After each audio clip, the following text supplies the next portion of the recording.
दुनिया के सबसे अजीबोगरीब लोग जो लाखों में एक है। Number 3, Sophie green. दोस्तों, आप जिस लड़की को देख रहे हैं वह लड़की अमेरिका की यूटा की रहने वाली है। दरअसल इस बच्ची का जन्म बिना हाथों के ही हुआ था। इनके दोनों हाथ न होने की वजह से उनके माता पिता ने उनको अनाथालय में छोड़ दिया था। लेकिन एक कपल ने चीनी अनाथालय से इस बच्ची को 2 साल की उम्र में गोद लिया था। जिस कपल ने इस बच्ची को गोद लिया वह अमेरिका का रहने वाला कपल क्रिस्टिन एंड जेरेमी है। इस कपल को सलाम है जिसने इस बच्ची को गोद लिया है और इस कपल का कहना है कि इस बच्ची को उसके माता पिता से वंचित देखकर हमसे रहा नहीं गया। इस बच्ची की इतनी खराब हालत और साथ ही उनके माता पिता भी इस बच्ची को अनाथालय छोड़कर चले गए थे, जिस वजह से हमने इसको गोद लिया है और साथ में जितनी हो सके हम इस बच्ची की सेवा करते हैं। लेकिन आप ये जानकर हैरान रह जाएंगे कि आज ये बच्ची अपने पैरों से खाना बनाती है। इतना ही नहीं, ये अपने पैरों से ही खाना खाने के साथ साथ पानी भी पीती है और लिखने के साथ साथ ये ड्राइंग भी कर सकती है। नंबर 2, दीपक पासवान।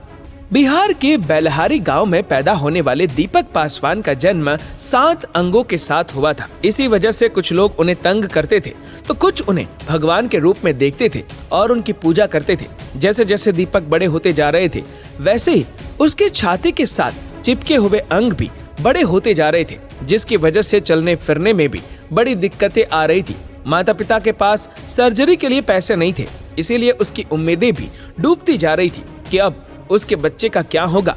लेकिन एक दिन ऐसा चमत्कार हुआ कि बेंगलोर के फोर्टिस अस्पताल में माता पिता के साथ दीपक को बुलाया गया। जब डॉक्टरों ने उसका MRI एंड CT स्कैन किया तो मालूम पड़ा कि छाती के साथ जो अंग जुड़े हुए हैं वो किसी भी दूसरे अंग के साथ कनेक्टेड नहीं है।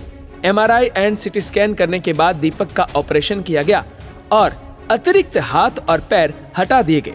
अब आप केवल उसके सीने पर ये निशान देख सकते हैं, लेकिन अब वह एक आम जिंदगी जी सकते हैं। उन डॉक्टर्स को सलाम है जिन्होंने एक गरीब बच्चे की जान बचाने में अपने हाथ आगे बढ़ाए। Number 1, Sohna and Mohna. दोस्तों, सोहना एंड मोहना का जन्म 14 जून 2003 को नई दिल्ली में हुआ था, जिसके बाद इनका परिवार दिल्ली से पंजाब के अमृतसर में शिफ्ट हो गया था। इन जुड़वा भाइयों के 4 हाथ और 2 पैर है। इन दोनों को भगवान का करिश्मा कहे तो भी गलत नहीं कहा जा सकता। कमर से जुड़े हुए इन दोनों बच्चों को लोग ईश्वर की अद्भुत कृति मानकर पूजा अर्चना करते हैं। दोनों बच्चे साथ साथ सारा काम करते हैं। खाने से लेकर एक दूसरे को सहयोग करते हुए बेहतर तरीके से अपना जीवन यापन करते हैं। एक इंटरव्यू के दौरान उनके पिताजी ने भी कहा था कि मेरे दोनों बच्चे ऊपर वाले का दिया हुआ अनमोल वरदान है। मैं और मेरी पत्नी दोनों बच्चों की पूरे दिल से सेवा करते हैं। जिसके बाद दोनों ने 10वीं पास की और इसके बाद दोनों ने इलेक्ट्रिकल डिप्लोमा भी पूरा किया और आज वह दोनों एक कंपनी में इलेक्ट्रिकल इंजीनियर के तौर पर कार्य कर रहे हैं।